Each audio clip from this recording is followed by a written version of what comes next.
Hello बच्चों, welcome back. एक तो सबसे पहले मैं आप लोगों से माफ़ी मांगना चाहूँगा। काफ़ी टाइम से वीडियोस नहीं डाल पाया था मैं, क्योंकि मैं काफ़ी ज़्यादा बीमार हो गया था। लेकिन अब वो वीडियोस की कंटिन्यूटी जारी रहेगी और आप लोगों का बहुत बहुत शुक्रिया। हम लोगों का परिवार अब 300 प्लस सब्सक्राइबर्स का परिवार हो चुका है और यहाँ पर अब आप लोगों ने मुझे कुछ क्वेश्चंस भेजने स्टार्ट करे हैं, जो कि आपकी क्यूरियोसिटी की वजह से आपके पास आए हैं। तो यहाँ पर मैं थैंक यू बोलना चाहूँगा सोनल नाम की बच्ची को, जिन्होंने कुछ क्वेश्चंस भेजे हैं। और आज का सेशन वही Q&A सेशन है और यहाँ पर क्वेश्चंस काफ़ी इंटरेस्टिंग हैं जो उस बच्चे ने भेजे हैं, जिसमें ये है कि लीनियर इक्वेशन इन टू वेरिएबल्स का रियल लाइफ में क्या यूज है, ग्रेविटी और मास का क्या रिलेशन है, और आपके जो सवाल है बिग बैंग थ्योरी क्या है, नॉन प्योर मेटल्स का फॉर्मूला क्यों नहीं होता है, अर्थ पर वाटर कहां से आया, एलिमेंट्स कैसे आए, और जो ये चिप्स के पैकेट हम लोग खाते हैं इसमें एक्सपायरी कैसे पता चलती है, और स्पेस कर्व क्यों होता है। इस तरह के क्वेश्चंस उस बच्ची ने पूछे हैं और ये काफी इंटरेस्टिंग क्वेश्चंस हैं। तो आप लोग भी देखिए और आप लोग भी अपने सवाल हम तक भेजिए। हम इसी तरह से Q&A सेशंस आप लोगों के लिए लाते रहेंगे और हमारा परिवार बढ़ता जाएगा, आगे बढ़ेंगे। सब्सक्राइब करो इस चैनल को। और सबसे बेस्ट पार्ट ये होगा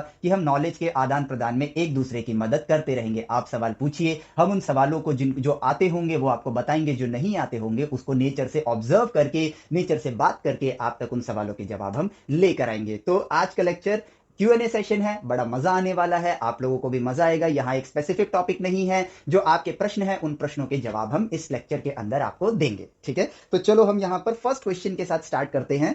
सोनल जो बच्ची है, सोनल नाम है ना, यस, सोनल जो बच्ची है वो 10th ग्रेड में है और वो काफी ज्यादा क्यूरियस है और ये बात मुझे बहुत अच्छी लगी। और आप में से बहुत से बच्चे ऐसे हैं या बहुत से लोग ऐसे हैं जो सोनल की तरह ही क्यूरियस हैं। तो प्लीज अपने क्वेश्चंस को कमेंट बॉक्स में लिखो, या फिर कमेंट्स में आपका कमेंट दिखाई दे या ना दे, आप एप्लीकेशन को डिस्क्रिप्शन लिंक से डाउनलोड करो, वहां पर आप हमें मैसेज करो और उन क्वेश्चंस का Q&A हम लोग बनाना स्टार्ट कर देंगे। ठीक है, चलो तो फर्स्ट क्वेश्चन ये है कि लीनियर इक्वेशन इन टू वेरिएबल्स का यूज इन रियल लाइफ। ठीक है, अब देखो बच्चों, इस चीज को समझने के लिए सबसे पहले हमको यह जानना होगा कि हम इक्वेशंस को बनाते क्यों हैं। इक्वेशंस को बनाने के पीछे जो मेन रीजन होता है ना, वो ये होता है कि आप इनफाइनाइट वर्क को एक फाइनाइट वर्क में कन्वर्ट करते हो। अब देखो कैसे। जनरली एक स्पेसिफिक चीज की अगर मैं बात करूं, तो हम अगर एक सबसे सिंपलेस्ट मोशन की बात करें तो वो होगा आपका motion in a straight line. ठीक है, लेकिन इस लाइन के साथ अगर हम चीजों को नेचर में ऑब्जर्व करना स्टार्ट करें, तो हम ये जानते हैं कि मोशन को स्टडी करने के लिए हम सबसे पहले एक फ्रेम ऑफ रेफरेंस बनाते हैं। यस, आप मेरे प्रीवियस वीडियोस देखते आए हो। फ्रेम ऑफ रेफरेंस आपको क्या हेल्प करता है? ये बेसिकली एक कोऑर्डिनेट प्लेन है। आपको मेजरमेंट के लिए एक ओरिजिन चाहिए जो कि इस पॉइंट पर है जहां X and Y axis cross कर रहे हैं, और इसके बेसिस पर आप 1 2 3 एक्स में, 1 2 3 वाई में, -1 -2 -3, -1 -2 -3, -x और -y में रिस्पेक्टिवली, इनकी मदद से आप उसके कोऑर्डिनेट्स या पोजीशन को पहचानते हो। ठीक है, लेकिन अब मान लो आपका कोई एक फ्रेंड है जो इस पाथ पे ट्रेवल कर रहा है, से फॉर एग्जांपल इस पाथ पे वो ट्रेवल कर रहा है, तो आपको ये बताना है कि वो किन किन कोऑर्डिनेट से गुजरा। अब एक general day to day life में कहें तो हम कहें यार क्यों ही बताना है भाई, वो वहां गया काम खत्म। लेकिन अब इसको आप इंजीनियरिंग के पॉइंट ऑफ व्यू से देखो कि लेट्स से कि आप फ्यूचर में कुछ ड्रोन्स बनाना चाहते हो या कोई भी ऐसी चीज जो अपने आप अपनी इंटेलिजेंस के साथ आगे बढ़े, तो हमें नेचर को समझना होगा और उसको समझ के ही फिर हम उसी इंफॉर्मेशन को उस रोबोट के अंदर या उस ड्रोन के अंदर या रॉकेट लॉन्च कर रहे हो आप उन चीजों में, हालांकि स्ट्रेट लाइन है, आप यही काम कर्वी लीनियर मोशन के लिए भी कर सकते हो। तो आपको उसको बताना होगा कि आपको किस किस कोऑर्डिनेट से गुजरना है। लेट्स से कि मेरे पास एक ड्रोन है जिसको इस पॉइंट से इस पॉइंट जाना है एंड देन इस पॉइंट से इस पॉइंट जाना है, तो मैं उसको क्या बोलूंगा कि ड्रोन तुम ऐसे जाके ऐसे मुड़ जाना, बिकॉज ड्रोन तो ह्यूमन नहीं है। उसको मुझे यहां पर कोऑर्डिनेट सिस्टम देना पड़ेगा और उस कोऑर्डिनेट सिस्टम में उसको यह बताना पड़ेगा कि आपको किस किस कोऑर्डिनेट से गुजरना है। लेकिन यहीं से एक प्रॉब्लम निकल कर आती है कि अगर मैं कहूं इस छोटी सी ही लाइन को अगर मैं आपसे देखूं, तो मैं आपसे पूछूं कि पॉइंट ए से लेकर पॉइंट बी तक कितने नंबर ऑफ पॉइंट्स हैं, तो यहां पर सीधा सा जवाब निकल कर आ रहा है कि there are infinite number of points. और यहीं पर प्रॉब्लम आ गई। अब एक ड्रोन को प्रोग्राम करने के लिए कि आपको इस कोऑर्डिनेट से गुजरना है, तभी आप वो रास्ता ट्रेस करोगे। बेशक ये स्ट्रेट लाइन है, डजंट मैटर, मान लो ये कर्वी लीनियर पाथ भी है, लेकिन यहां पर भी तो आपको ड्रोन को बताना ही होगा ना कि आपको इस पाथ से गुजरना होगा, तो उसको आपको कोऑर्डिनेट्स बताने पड़ेंगे। And there are infinite number of coordinates, चाहे वो स्ट्रेट लाइन हो या एक कर्व लाइन हो, लेकिन उस इनफाइनाइट नंबर ऑफ कोऑर्डिनेट्स को हम अगर एज ए डेटा इनपुट देना स्टार्ट करेंगे कि आप एक्स कॉमा वाई का मैं कोऑर्डिनेट दे रहा हूं 1 1 पे जाना, 1.1 कॉमा 1.1.2 पर जाना, 1.123 कॉमा 3.7894678994 पर जाना, इस तरह से तो मेरे लिए एक इनफाइनाइट एक डेटाबेस बन जाएगा। और इतनी मेमोरी तो आज तक हमारे पास कोई ऐसा हार्ड ड्राइव नहीं बना है जिसमें इनफाइनाइट डेटा स्टोर किया जा सके। और सबसे बड़ी बात, आपके पास भी इतना वक्त कहां है कि आप इनफाइनाइट डेटा प्रोग्राम करोगे। It will take a whole life, और पूरी लाइफ भी आप वो डेटा प्रोग्राम करते रहोगे उसमें या इनपुट देते रहोगे तो भी कम पड़ जाएगी, क्योंकि ह्यूमन लाइफ भी एक लिमिटेड टाइम तक ही होती है। सो यहां पर हमारे पास आते हैं रियल प्रॉब्लम के लिए रियल सॉल्यूशन, इक्वेशंस। ठीक है, अब देखते हैं ये इक्वेशंस क्या चीज है और हम इस चीज को समझते हैं।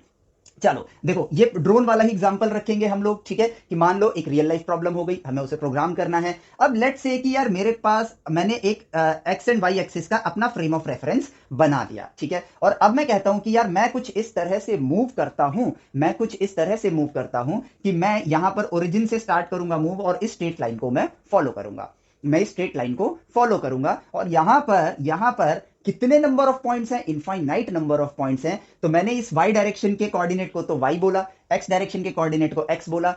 कुछ ऐसा हो जाए कि एक्स और वाई में मुझे रिलेशन पता चल जाए, एक्स और वाई के बीच में मुझे रिलेशन पता चल जाए, तो उसका बेनिफिट क्या होगा? मुझे जरा इस चीज को सोचो। देखो, सोचना सीखना ये असली पढ़ाई है, असली एजुकेशन है। तो आपको यहां पर इस चीज पर फोकस करना होगा। एक तरफ आप इस वीडियो को इस तरह से भी देख सकते हो कि सॉल्यूशन तो मैं देने ही वाला हूं, लेकिन आप अपने सोचने का काम जारी रखो, क्योंकि जितना आप सोचोगे सॉल्यूशन मिलेगा आपको, लेकिन उसको आपको सोच के नजरिए से, सोच के रास्ते से उसको समझना है, ना कि बस सुनना है आपको। ठीक है, तो ध्यान देना इस बात पे।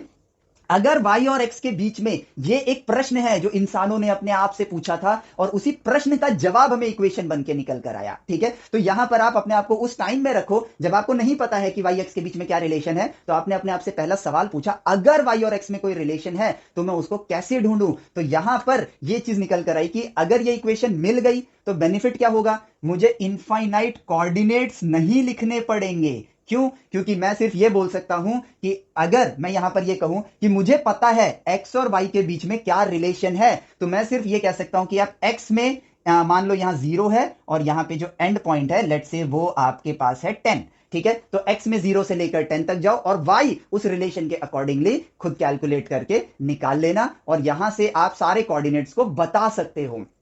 ठीक है, एक एक कोऑर्डिनेट में लिखूं अगर, तो मेरे पास तो इनफाइनाइट नंबर ऑफ कोऑर्डिनेट्स हो जाएंगे। लेकिन अब देखो यहां पर इंटेलिजेंट अप्रोच, तो उन्होंने सोचा कि यार y और x के बीच में चलो रिलेशन ढूंढते हैं या बनाते हैं, और यहां पर जो रिलेशन मिलेगा वो स्पेसिफिकली स्ट्रेट लाइन के लिए होगा, क्योंकि यहां पर जो कर्व है आपका, जो पाथ है आपका, वो कैसा है? स्ट्रेट लाइन है। तो इसको देखना स्टार्ट किया, और उनको पता चला कि किसी की भी इक्वेशन ढूंढने के लिए उस चीज के कैरेक्टर को देखो और आपको जवाब मिल जाएगा। स्ट्रेट लाइन के अंदर एक कैरेक्टर जो नजर आ रहा है वो ये कि आप कोई भी कोऑर्डिनेट पकड़ लो, मान लो ये पॉइंट ए लिया मैंने और दूसरा पॉइंट बी लिया, और ये हम नहीं कर रहे हैं, ये भाई इसका नेचर है, हम ऑब्जर्व कर रहे हैं। तो हमने देखा, हमने किया नहीं, हमने देखा कि ए पॉइंट से अगर मैं एक्स एक्सिस के पैरेलल एक लाइन बनाऊं, बी पॉइंट से या कोई भी दूसरा कोऑर्डिनेट से मैं एक्स एक्सिस के पैरेलल लाइन बनाऊं, तो यहां पर हमेशा मुझे राइट एंगल ट्रायंगल्स ही मिलेंगे। ठीक है, आप चाहो तो ऐसे देखो, बी पॉइंट से वाई एक्सिस के पैरेलल लाइन बनाओ, ए पॉइंट से वाई एक्सिस के पैरेलल लाइन बनाओ, और ये लास्ट पॉइंट है, इसको सी ले लेते हैं,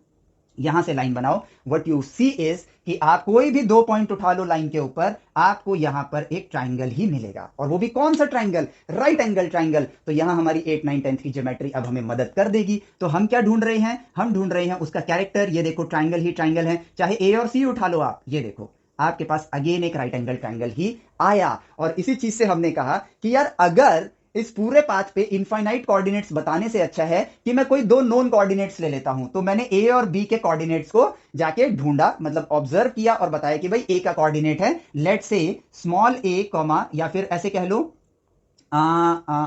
इसका कोऑर्डिनेट मैं लेता हूं, ठीक है, 1,2, ठीक है, नंबरिंग में ले लेते हैं। और बी का कोऑर्डिनेट मैंने ले लिया, यहां पर बी का कोऑर्डिनेट ले लिया मैंने 2,4, ठीक है, 2,4 ले लिया। और जो सी पॉइंट है मेरा, ठीक है, उसका भी कोई कोऑर्डिनेट होगा, या फिर देखा जाए तो इनके बीच में जितने भी पॉइंट है इस लाइन पे सबका कोऑर्डिनेट होगा। लेकिन हमने सारे कोऑर्डिनेट्स नहीं ढूंढे, हमने सिर्फ 2 पॉइंट के कोऑर्डिनेट्स ढूंढे। इनफाइनाइट कोऑर्डिनेट लिखने से अच्छा है मैंने यहां पर 2 कोऑर्डिनेट्स को ढूंढा। और अब मैं क्या ढूंढ रहा हूं? इस लाइन के कैरेक्टर को। और वो कैरेक्टर क्या है? कोई भी 2 पॉइंट उठा लो और एक्स के पैरेलल और वाई के पैरेलल अगर मैं लाइन बनाता हूं, तो मुझे हमेशा एक राइट एंगल ट्राइंगल मिलेगा। और देखना अब क्या होता है, ये वाली जो लाइन है, अब मैं ब्लू मार्क कर लेता हूं ताकि आपको समझ आए। ए और बी से जब मैंने एक ट्राइंगल बनाया, ठीक है, ये एक्स के पैरेलल लाइन, ये वाई के पैरेलल लाइन, तो ये पॉइंट को मैं यहां पर मान लो डी से रिप्रेजेंट कर देता हूं जहां पे ट्राइंगल बन रहा है। तो बी डी की लेंथ को देखो आप, बी डी की लेंथ को देखो, तो वो लेंथ कैसे देखोगे आप, यहां पर आ जाओ, इसका कोऑर्डिनेट क्या है, वाई कोऑर्डिनेट दैट इज 4, और डी का जो वाई कोऑर्डिनेट है वो क्या है आपके पास 2, as simple as that. B का एक्स कोऑर्डिनेट जो है वो कितना है आपके पास 2, और ए का जो एक्स कोऑर्डिनेट है दैट इज योर 1। तो यहां पर बीडी की लेंथ कितनी हो गई, 4 माइनस 2। ये कितनी लेंथ है 4, ये कितनी लेंथ है 2, तो 4 में से 2 सब्ट्रैक्ट कर दो, आपके पास बीडी की लेंथ आ गई 2। क्या हम बना रहे हैं, नहीं, जो एजुकेशन का राइट डायरेक्शन है वो क्या है, ऑब्जर्व करो बात करो। हम ऑब्जर्व कर रहे हैं, हमें राइट एंगल ट्राइंगल मिला, अब उससे मैथमेटिकली बात कर रहे हैं तो हमें बीडी की लेंथ मिली। अब एडी की बारी आती है, तो एडी की लेंथ हमारे पास कितनी आती है, ये यहां तक की लेंथ 2 है, यहां तक की लेंथ 1 है, तो दिस विल बी 2 माइनस 1, तो ये लेंथ आ जाएगी आपके पास 1, एज सिंपल एज दैट। और अब यहां पर कैरेक्टर, ये कैरेक्टर जो हम देख रहे हैं, एक तो ये राइट एंगल ट्राइंगल बनाएगा, और दूसरा हर ट्राइंगल के अंदर आपका एंगल, चाहे कोई सा भी ट्राइंगल हो, चाहे आप ये ट्राइंगल देखो, चाहे आप ये ट्राइंगल देखो, चाहे आप ये ट्राइंगल देखो, सब में एंगल सेम होंगे। यानी कि कैरेक्टर मिल गया, यहां पर आपको हमेशा सिमिलर ट्राइंगल्स मिलेंगे स्ट्रेट पाथ पे।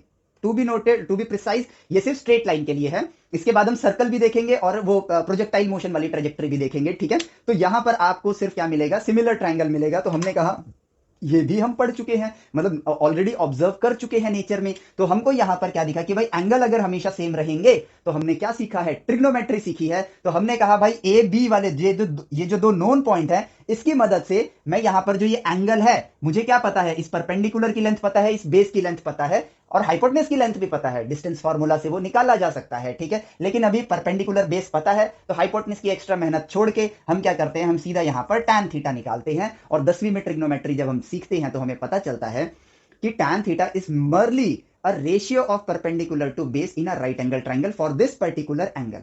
एक पर्टिकुलर एंगल पर परपेंडिकुलर टू बेस का जो रेशियो होता है उसी को हम लोग tan थीटा कहते हैं। तो यहां देखो वो रेशियो कितना आएगा भाई, परपेंडिकुलर क्या है BD, उसकी लेंथ 2 है, बेस कितना है AD, उसकी लेंथ कितनी है 1, और ये tan थीटा हमेशा सेम रहने वाला है, क्योंकि यहां पर जितने भी ट्राइंगल्स हैं सारे सिमिलर ट्राइंगल्स हैं। तो अब यहां से बुद्धि ने काम करना स्टार्ट किया, ठीक है। मैथमेटिशियन को एक चीज चमक गई, उन्होंने कहा लाइन को थोड़ा और आगे कर देते हैं, और सी कोई भी पॉइंट हो सकता है, समझना आप इस बात को, सी जो है वो कोई भी पॉइंट हो सकता है इस लाइन पे, चाहे यहां ले लो, चाहे यहां ले लो, चाहे इन दोनों के बीच में ले लो, चाहे यहां ले लो, चाहे यहां ले लो, फर्क नहीं पड़ता है। तो अब आप क्या करोगे, अब आप ए और सी से एक ट्राइंगल बना लो। आपने ए और सी से एक ट्राइंगल बना लो, क्योंकि ये कोई भी पॉइंट हो सकता है, लेकिन आपको उसका कोऑर्डिनेट नहीं पता है। तो आपने यहां कोऑर्डिनेट लिखा x, वाई। भाई सी के लिए जो भी x होगा, मान लो ये x है, और ये जो इसका y कोऑर्डिनेट है लेट से वो y है। और अब देखो, क्योंकि ये भी वही ट्राइंगल है, मतलब सिमिलर ट्राइंगल है जैसा ABD में बना था, तो यहां पर अब आप क्या कर सकते हो, इस AC वाला जो ट्राइंगल है AC, और यहां पर आप लिख दो E, लिख दो ACE वाला जो ट्राइंगल है, यहां पर भी tan थीटा निकालो, ठीक है। तो यहां पर अगर मैं tan थीटा निकालूंगा तो वो किसके बराबर होगा, CE डिवाइडेड बाई AE के बराबर होगा। और देखना मैजिकल पार्ट, CE की लेंथ कितनी होगी, सिंपली ये कोऑर्डिनेट कितना है y, E पे जो कोऑर्डिनेट है दैट इज 2, तो यहां तक की लेंथ कितनी आएगी y माइनस 2, तो ये आ गया आपके पास y माइनस 2, और यहां पर जो लेंथ आएगी that will be x minus 1, तो AE की लेंथ आई x माइनस 1, काम खत्म। अब क्योंकि एंगल सेम है तो tan थीटा भी सेम होगा, तो y minus 2 x minus 1, y minus 2 divide by x minus 1 किसके बराबर होगा, ये है किसके बराबर, tan थीटा के बराबर। और tan थीटा किसके बराबर है, वो बराबर है आपके 2 के, तो यहां पर 2 लिख दो, y minus 2 is equal to 2x minus 2, ठीक है। तो यहां पर आ जाएगा 2 से 2 कैंसिल, y इक्वल्स 2x। और यहां पर आपको जो मिला जरा उसको ऑब्जर्व करो, x और y के बीच में आपको रिलेशन मिल गया, x और y के बीच में आपको रिलेशन मिल गया कि भाई x की अगर वैल्यू जो भी होगी, ठीक है, तो y की वैल्यू उसकी डबल ही आएगी। और आप नॉन एग्जांपल्स में भी देख लो, अगर x की वैल्यू आप 1 डालोगे तो y की वैल्यू 2 आ रही है, x की वैल्यू जब आप 2 डालोगे तो y की वैल्यू 4 आ रही है। और अब इसका क्या बेनिफिट हुआ, इनफाइनाइट कोऑर्डिनेट्स आपको लिखने की जरूरत नहीं पड़ी। इस इक्वेशन की मदद से आप बता सकते हो भाई x को 0 से लेकर 100 तक ले लो, तो y की वैल्यू 0 से लेकर 200 तक आ जाएगी, और पाथ अपने आप ट्रेस हो जाएगा। यानी कि अब आपको ड्रोन्स को प्रोग्राम करने के लिए या रोबोट्स को प्रोग्राम करने के लिए इनफाइनाइट कोऑर्डिनेट्स लिखने की जरूरत नहीं है। इक्वेशन प्रोग्राम करो कि भाई ड्रोन, ऐसा सुनो कि तुम यहां खड़े हो, यहां से अपने लिए एक virtual frame of reference create कर लो अपने लिए। ये तुम्हारे लिए x डायरेक्शन है, ये y डायरेक्शन है, नेगेटिव y, पीछे की तरफ नेगेटिव x डायरेक्शन। और यहां पर आपके लिए जो पाथ है that is y is equal to 2x, तो ड्रोन समझ जाएगा कि भाई ये y is equal to 2x है, तो वो ऑलरेडी यहां पर तो 2 आपको नंबर की तरह दिख रहा है बट 2 इज tan थीटा, तो वो अपने डाटाबेस में सर्च करेगा कि यार 40 मतलब जो ये 2 वाला एंगल है tan थीटा 2 किस एंगल पर होता है, तो उस एंगल पर ड्रोन अपने आप को, मान लो ये ड्रोन के आगे के 2 पंख है, पीछे के 2 विंग्स हैं, सॉरी प्रोपेलर्स हैं, ठीक है, तो आपको उस एंगल, अपने आप को उस एंगल पर मोड़ेगा और जूम आगे चला जाएगा। तो देखो, उसको इनफाइनाइट कोऑर्डिनेट्स प्रोग्राम करोगे या इक्वेशन प्रोग्राम करोगे, so this is what equation is, और ऐसे आप अपनी लाइफ में चीजों को आगे चल के प्रोग्राम करोगे। कहा जाता है कंप्यूटर इंजीनियर बनने के लिए ना हम लोग एक गलत फहमी भी पाल लेते हैं, और वो ये है कि यार हम लोग कंप्यूटर के कोड्स वगैरह सीख लेते हैं और अपने आप को एक इंजीनियर मानना स्टार्ट कर देते हैं। नहीं, आप जब कोडिंग कर रहे हो तो आप एक तरीके के वर्कर ही हो, आप इंजीनियर तब हो जब आप कुछ नया क्रिएट करोगे। हमेशा ये बात याद रखना, जो मशीन पहले से बन चुकी है उस मशीन पे काम करने वाला इंसान वर्कर होगा, लेकिन जो मशीन अभी तक एग्जिस्ट नहीं करती है ऐसी मशीन को बनाने वाले इंसान को इंजीनियर कहते हैं। सो कोडिंग की दुनिया में आपके लिए मैथमेटिक्स एक वरदान से कम नहीं है। यहां पर आपको वो नॉलेज मैथमेटिक्स देगा। आगे की दुनिया में, आगे की दुनिया कंप्यूटर से, आर्टिफिशियल इंटेलिजेंस से, इन सब से भरी हुई है, और इस दुनिया में आपको बेस्ट अगर बनना है मैथमेटिक्स के अंदर सारे ट्रू मीनिंग्स छुपे हुए हैं। तो ये देखो इक्वेशन बन गई, और कहते हैं ना शुरुआत एक बार करो उसके बाद चीजें फटाफट होनी स्टार्ट होती हैं। एक स्ट्रेट लाइन जो कि सबसे सिंपलेस्ट इक्वेशन होती है वो हमने देखा, और यहां पर हमें क्या मिला, लीनियर इक्वेशन इन 2 वेरिएबल, और ये एक वन ऑफ द एग्जांपल है आपका रियल लाइफ के लिए, वन ऑफ द, इसके जैसे बतेरे हैं। जब भी आपको कभी स्ट्रेट पाथ फॉलो करना होगा या कोई चीज किसी के साथ लीनियरली वैरी करती होगी तो वहां पर आपको लीनियर इक्वेशन इन 2 वेरिएबल मिलेगा, और इसी के साथ हमने जाना कि इक्वेशन का मतलब क्या होता है। और अब मैं आपको एक बेनिफिट और दिखाऊंगा इस चीज का, कि जब आप नेचर से बात करना स्टार्ट करते हो ना तो नेचर आपको एक और चीज देती है, रफ्तार। ठीक है, नेचर आपको क्या देती है, रफ्तार देती है। और अब उसी रफ्तार से देखना, हमें कितना टाइम लगा, आपको यूट्यूब पे अभी नजर आ ही रहा होगा कि भाई इतने टाइम में हमने ये लीनियर इक्वेशन इन 2 वेरिएबल देखा। लेकिन अब हम सेकंड पावर की इक्वेशन को देखेंगे, वो भी मात्र 1 मिनट से भी कम टाइम के अंदर। और वो क्या है, हम अब ऑब्जर्व करने जा रहे हैं उस पाथ को जिसको हम बोलते हैं सर्कुलर पाथ, और इसकी हम क्या डेवलप करेंगे, इक्वेशन। और इसके लिए हम जो सीख चुके हैं उस ज्ञान का इस्तेमाल करते हैं। तो किसी भी पाथ का अगर आपको इक्वेशन बनाना है तो सबसे पहले आपको क्या चाहिए, मेजर करने के लिए एक फ्रेम ऑफ रेफरेंस। ठीक है, अब मैंने कहा कि भाई मेरा दोस्त जो है वो इस सर्कुलर पाथ पर मूव कर रहा है, ठीक है, ये रहा वो सर्कुलर पाथ। तो इस सर्कुलर पाथ के लिए अगली ऑब्जर्वेशन क्या होगी, भाई क्योंकि ये पाथ सर्कुलर है इसके पास एक सेंटर होगा, और उस सेंटर का कोऑर्डिनेट हमको मेजर करना ही होगा। ठीक है, तो हमने वो मेजर कर लिया h, के, और इस सर्कल पे जो भी पॉइंट है उस पॉइंट को आप x, y से रिप्रेजेंट कर दो, उस सर्कल का x, y। ठीक है, x, y तो हर जगह है, लेकिन इस सर्कल पे जो x, y है आपने उनको रिप्रेजेंट कर दिया। अब यहां पर सबसे इंपॉर्टेंट चीज, सर्कल के कैरेक्टर को देखो। तो सर्कल का कैरेक्टर क्या है कि भाई सर्कल वो पाथ होता है, वो ऐसा पाथ जब आप इस तरह से मूव करो कि आप किसी एक फिक्स पॉइंट से आपकी जो दूरी है वो हमेशा कांस्टेंट रहे। तो आपको कौन सा रास्ता, आप कौन सा पाथ ट्रेस करोगे, सर्कुलर, क्योंकि सर्कल में आपका रेडियस कांस्टेंट होता है। आप इस पॉइंट पे आए, आपकी दूरी अभी भी r के बराबर, आप इस पॉइंट पे आए, आपकी दूरी r के बराबर है, आप इस पॉइंट पे आए, आपकी दूरी r के बराबर है। सो आप एक पॉइंट को देखते हो और इस तरह मूव करते हो कि आपकी दूरी हमेशा उससे क्या रहे, सेम रहे। तो वो पॉइंट क्या कहलाएगा, वो पाथ क्या कहलाएगा, सर्कल कहलाएगा। तो ये रहा x, y जो कि सर्कल पे लाई करता है, ये रहा वो फिक्स पॉइंट जिसके अराउंड आपको इस तरह मूव करना है कि आपकी दूरी हमेशा r के बराबर बनी रहे। तो सिंपल, आपको क्या चाहिए, x और y के बीच में कनेक्शन चाहिए, रिलेशन चाहिए। तो अगर इस पॉइंट का और इस फिक्स पॉइंट का मैं डिस्टेंस निकालूं जो कि होगा x माइनस एच का whole square, distance formula y minus K का होल स्क्वायर का अंडर रूट, तो यहां पे एज पर द कैरेक्टर ये डिस्टेंस हमेशा r के इक्वल होना चाहिए। इक्वेशन ऑफ सर्कल आ गई, as simple as that. 11th class का पूरा चैप्टर आपका 1 सेकंड में खत्म हो गया। ये बेनिफिट होता है आपका नेचर से बात करने का। इसीलिए मैं कहता हूं ना कि आईआईटी वगैरह की प्रिपरेशन भी, खैर सोनल बच्चा आप तो अभी 10th में हो, बट स्टिल एक जनरल बात मैं बता रहा हूं कि मैं क्यों कहता हूं कि आप 150 डेज के अंदर आईआईटी की प्रिपरेशन 11th 12th कंप्लीट कर सकते हो। इनिशियल टाइम जब आप साइंस को समझ रहे हो तो शुरुआत के 20-25 दिन आप सिर्फ नेचर से बात करो, नेचर से कम्युनिकेट करो, और बाकी के 125 दिनों में आपका सिलेबस खुद ब खुद कंप्लीट होना स्टार्ट हो जाएगा। इतनी आसान है साइंस। हमको सिर्फ सही वे में पढ़ना है, उसे सही वे में चीजें जानना है। और जैसे इस बच्ची ने सवालों की एक बौछार करी, इसी तरह से आप सवालों की बौछार करो। ठीक है, अपने सराउंडिंग में करो, और सबसे बड़ी बात अपने आप पे करो, क्योंकि आपको अगले 25 दिनों में अपने आप को, 21 दिनों में ब्रेन को एक हैबिट लगती है, तो आप 25 दिन उठा के चलो, अगले 25 दिनों में आपको अपने आप को एक आदत डलवानी है, नेचर को ऑब्जर्व करके उससे मैथमेटिकली बात करने की आदत डलवानी है। यकीन मानो इस आदत से आप अपने आप को एक ऐसा इंसान बना लोगे जिससे कि आपको जो भी सॉल्यूशन चाहिए वो आप खुद ढूंढ लोगे, क्योंकि नेचर में हुई हर एक डिस्कवरी किताबों में नहीं लिखी थी, वो उस इंसान ने नेचर से बात करके ही ढूंढी है। इस सत्य को समझो। हमें किताबों से सीखना है कि ज्ञान कैसे लिया जाता है। इस एजुकेशन सिस्टम से हमें सीखना है कि हम अपने आप को सेल्फ डिपेंडेंट कैसे बनाएं। ये नहीं कि हमें हर सवाल के जवाब के लिए डिपेंडेंट रहना है, किसी किताब में ढूंढना है या गूगल करना है। यह आपकी मानसिक शक्तियों को कमजोर कर रहा है।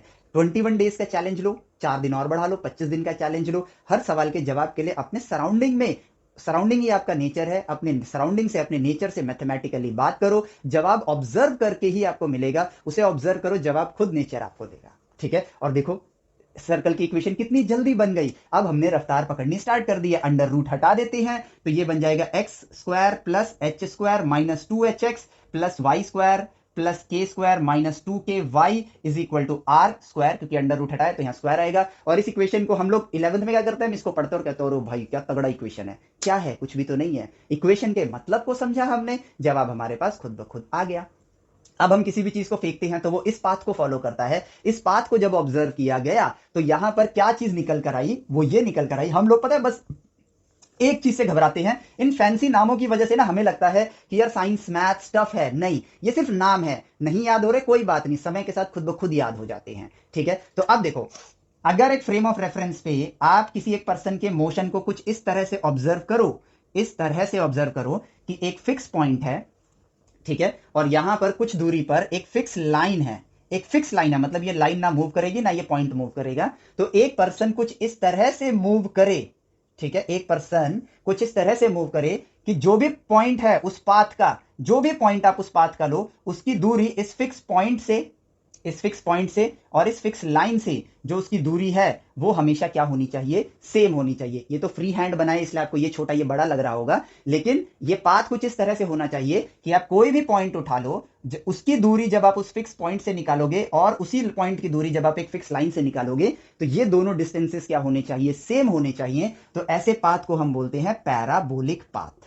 और यही आपका प्रोजेक्टाइल मोशन जो आप 11th में पढ़ोगे आगे चल के, या अगर आप 11th के हो और देख रहे हो इस वीडियो को, 12th के हो देख रहे हो, तो आपको पता है प्रोजेक्टाइल पाथ कैसा होता है। तो ये हो गया आपका पैराबोलिक पाथ। और हमें मिल गया इस कर्व का, इस कर्वीलिनियर पाथ का। देखो शुरुआत हमने स्ट्रेट लाइन से करी, सर्कल देख लिया, अब ये एक one of the curvilinear path है। तो हम यहां पर ये समझ गए हैं कि इक्वेशंस को हम क्यों बनाते हैं। भाई इसके अंदर कितने नंबर ऑफ पॉइंट होंगे, इनफाइनाइट नंबर ऑफ पॉइंट होंगे। तो मैं चाहता हूं कि भाई इसके वाई कोऑर्डिनेट और एक्स कोऑर्डिनेट के बीच में मुझे रिलेशन पता चल जाए। वो रिलेशन मैं ढूंढूंगा कैसे, उस कर्व के कैरेक्टर को समझ के। और यहां पर इस परिस्थिति में वो कैरेक्टर क्या है कि अगर ये पॉइंट एक्स कॉमा वाई है तो इस पॉइंट की दूरी इस फिक्स पॉइंट से और इस फिक्स लाइन से क्या होगी, हमेशा सेम होनी चाहिए। और यही बन गया आपके पैराबोलिक ट्रेजेक्टरी का कैरेक्टर। और इसी कैरेक्टर की मदद से हमको इक्वेशन मिलने वाली है Y square is equal to 4ax। ये इक्वेशन हम लोग देखते हैं, लेकिन इस चीज को देख के हम घबराते हैं, लेकिन अब देखो नेचर खुद जवाब देगा। तो भाई इस फिक्स पॉइंट को, क्योंकि ये फिक्स पॉइंट है तो इसका कोऑर्डिनेट लेता हूं मैं a,0।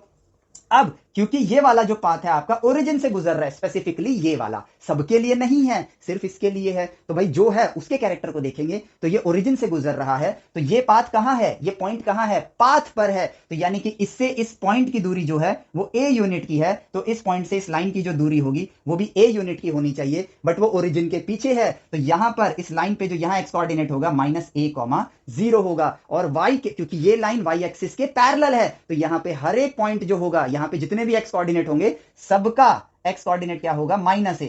यहां पर -a, इस पॉइंट का भी -a। As simple as that. और अब देखो मैजिक होना स्टार्ट हो जाएगा। चलो भाई ये पॉइंट ले लिया मैंने x, y, तो इसका डिस्टेंस इस पॉइंट से कितना होगा, डिस्टेंस फॉर्मूला लगाते हैं, x - a का स्क्वायर प्लस y - 0 का स्क्वायर का अंडर रूट। ठीक है, ये आ गया आपके पास इसका डिस्टेंस। काम खत्म। कैरेक्टर था, कैरेक्टर के हिसाब से मैंने डिस्टेंस निकाल दिया इस पॉइंट का जो पाथ पर है, और फिक्स पॉइंट जो ये रहा, इसको अब बस हम नाम देंगे। तो हमने नाम दे दिया, ले भाई आज से तुम्हारा नाम फोकी।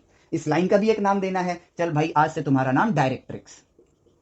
काम खत्म। ठीक है, तो भाई अब इस पॉइंट का डायरेक्ट्रिक्स से आपको क्या बताना है, डिस्टेंस बताना है। नाम याद हो चाहे ना हो इससे फर्क नहीं पड़ता है, असली ज्ञान समझ आ रहा है या नहीं आ रहा है इससे फर्क पड़ता है। और अब देखो, तो भाई ये वाली लाइन मैंने ली, इसका जो कोऑर्डिनेट है दैट इज एक्स, और ये रहा मेरा फ्रेम ऑफ रेफरेंस। तो अब इसी लाइन को मैं ट्रेस करता हूं यहां पर, चलो ऐसे लेकर आया, यहां से यहां तक लेकर आया, तो भाई इसका एक्स कोऑर्डिनेट है, तो यानी कि इस पॉइंट से इस पॉइंट तक की दूरी कितनी होगी, एक्स, ठीक है। और यहां से यहां तक की दूरी कितनी है, दैट इज ए, कोऑर्डिनेट क्या है, माइनस ए, बट लेंथ कितनी है, लेंथ तो आपका क्वांटिटी होता है, तो लेंथ कितनी हो गई ए, तो टोटल लेंथ कितनी होगी एक्स प्लस ए, तो ये डिस्टेंस कितना आ गया आपके पास, एक्स प्लस ए के। और कैरेक्टर क्या है पैराबोलिक पाथ का, कैरेक्टर ये है कि भाई ये लेंथ और ये लेंथ क्या होने चाहिए, सेम होने चाहिए। आपका काम हो गया, this is equal to this, और रेस्ट आपका क्या बचता है, सिंप्लीफिकेशन। तो x माइनस ए का whole square plus y minus zero, तो y का स्क्वायर इज इक्वल टू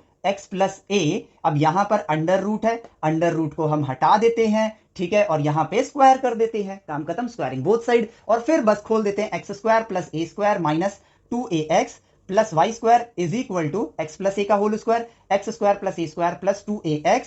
अब देखो A square X square cut गए, इस माइनस 2ax को इधर लेकर आते हैं, तो यहां पर क्या आया, Y square is equal to 4ax। बताओ, हमारे 11वीं के बालक इन फॉर्मूलाज को याद कर रही हैं, पैराबोला से बात करो, उसने खुद आपको बता दिया कि मैं Y square is equal to 4ax के बराबर हूं, यानी कि भाई वाई और एक्स के बीच में ये रिलेशन होता है। और ये किस टाइप की इक्वेशन है, पावर 2 टाइप की इक्वेशन है, और यहां पर भी दो वेरिएबल्स हैं। सो पैराबोलिक पाथ को अगर आपको किसी रोबोट को प्रोग्राम करना है कि आपको ये ट्रेजेक्टरी फॉलो करनी है, तो आप उसको पैराबोलिक पाथ के कैरेक्टर या फिर इक्वेशन के साथ प्रोग्राम कर दो, इनफाइनाइट कोऑर्डिनेट्स बताने की जरूरत ही नहीं है।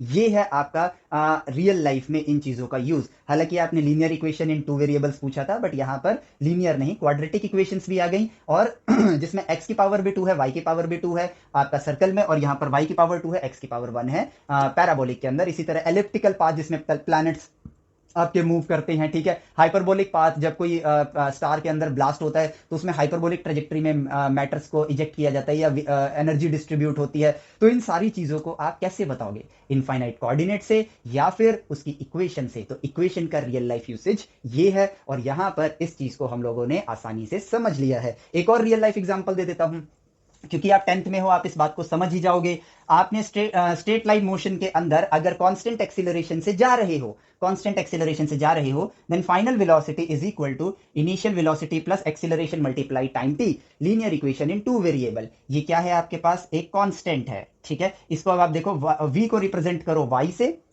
या y एक्सिस पर v हो गया आपके पास, u तो एक कांस्टेंट है, a आपका एक्सीलरेशन है जो कि अगेन इस परिस्थिति में कांस्टेंट है, बट टाइम आपका वेरिएबल है। तो a को रिप्रेजेंट करो आप m से, t को रिप्रेजेंट करो x से, और u को रिप्रेजेंट करो c से। और आपने अपने बुक्स में लीनियर इक्वेशन इन 2 वेरिएबल्स को इसी फॉर्मेट में देखा होगा। तो ये रहा final velocity is equal to m की जगह क्या है एक्सीलरेशन, t की जगह क्या है x है, ठीक है, x की जगह सॉरी t है, और c की जगह क्या है इनिशियल वेलोसिटी। ये रहा आपका इनके बीच में रिलेशन। तो अगर आप constant acceleration on straight path को रियल लाइफ में एक्सप्लोर कर रहे होगे, then it is a linear equation in 2 variables, as simple as that.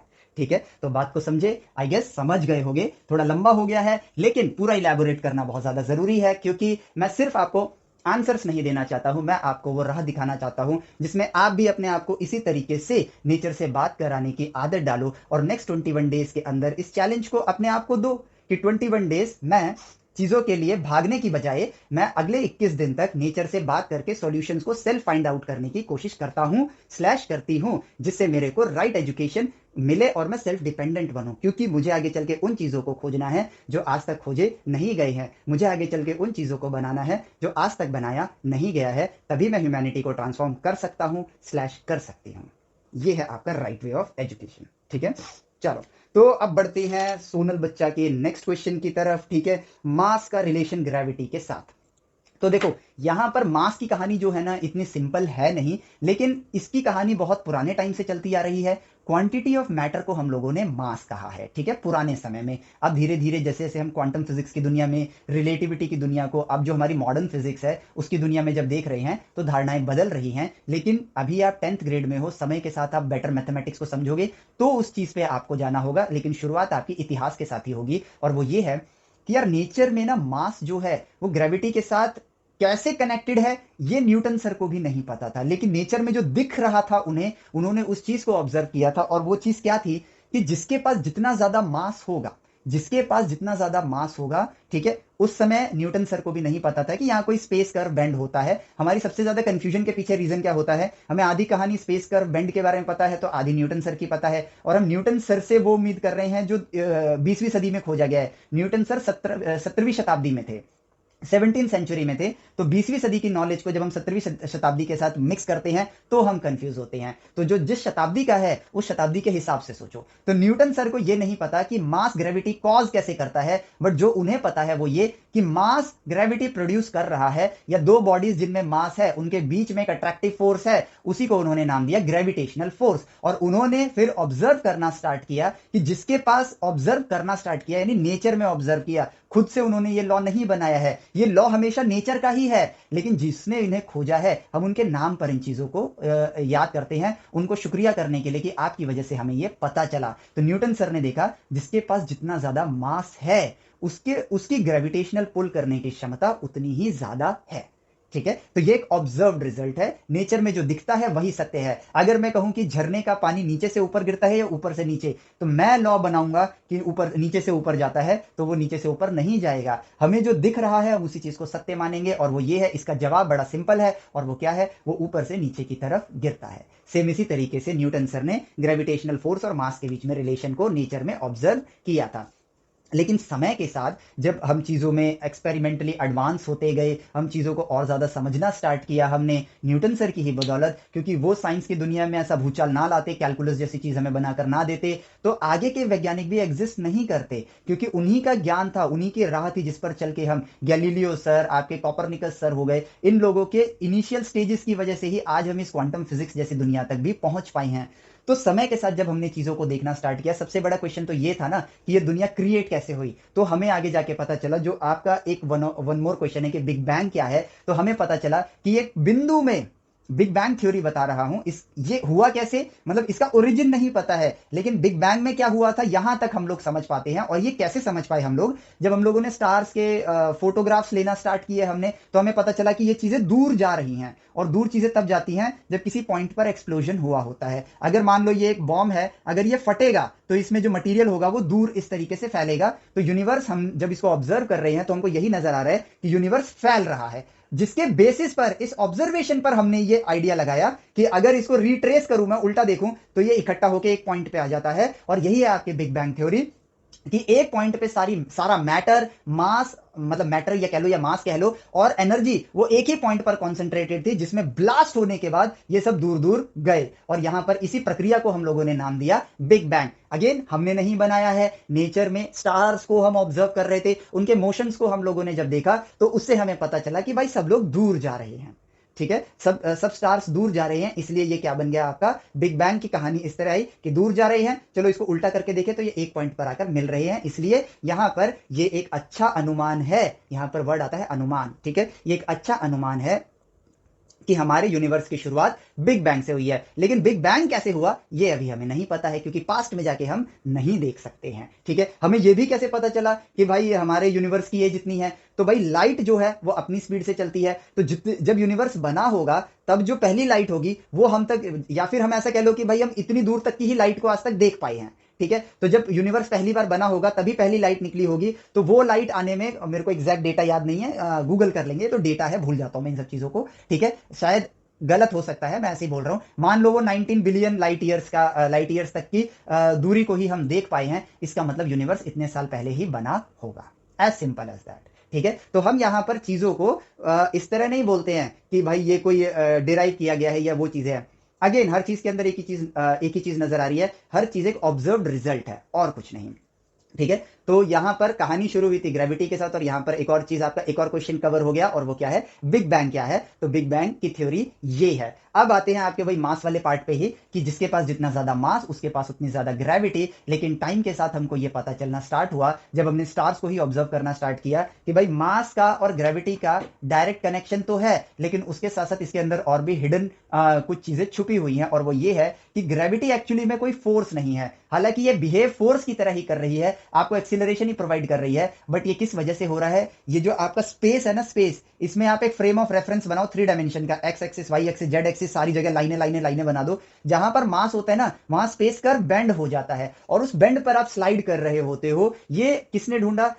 Einstein sir की थ्योरी ऑफ रिलेटिविटी के बाद हमें ये चीज समझ आई। और ये चीज क्या था कि यार मास जो है ना, मास एक्चुअली में स्पेस कर्व को बेंड करता है। कैसे करता है? स्टिल अननोन, लेकिन करता है। जैसे मास ग्रेविटी कैसे प्रोड्यूस करता है, न्यूटन सर को नहीं पता थी, लेकिन जो नेचर में दिखा उसी चीज को हम सत्य मान रहे हैं। एक दिन हम ये भी ढूंढ लेंगे कि कैसे जनरेट कर रहा है वो ये चीज, लेकिन उस वक्त नहीं पता था। सिमिलरली आइंस्टाइन सर को ये नहीं पता कि वो बेंड कैसे कर रहा है, लेकिन ये दिख रहा है कि वो बेंड कर रहा है। क्यों कर रहा है, उस चीज को समझने की अब जरूरत है हमें, क्योंकि हमने जब इस चीज को देखा कि यार स्टार में जितना मास है, ठीक है, जब हम स्टार्स को ऑब्जर्व कर रहे थे, गैलीलियो सर ने टेलीस्कोप दिया था तब लो ग्रेड के टेलीस्कोप से, लेकिन समय के साथ उसी नॉलेज को इस्तेमाल करके हमने बहुत बड़े बड़े टेलीस्कोप बनाए, फिर रेडियो टेलीस्कोप बनाए, ठीक है, इंफ्रारेड टेलीस्कोप, इस तरह के बहुत सारे टेलीस्कोप बनाए हमने और स्टार्स को ऑब्जर्व करना स्टार्ट किया। तो हमें पता चला एक बड़ा स्टार जो है उसमें जितना मास है, हम ये भी तो जानते हैं मास can not be created, can not be destroyed, ठीक है, law of conservation of mass, ठीक है। तो एक स्टार है, स्टार के अंदर मास है,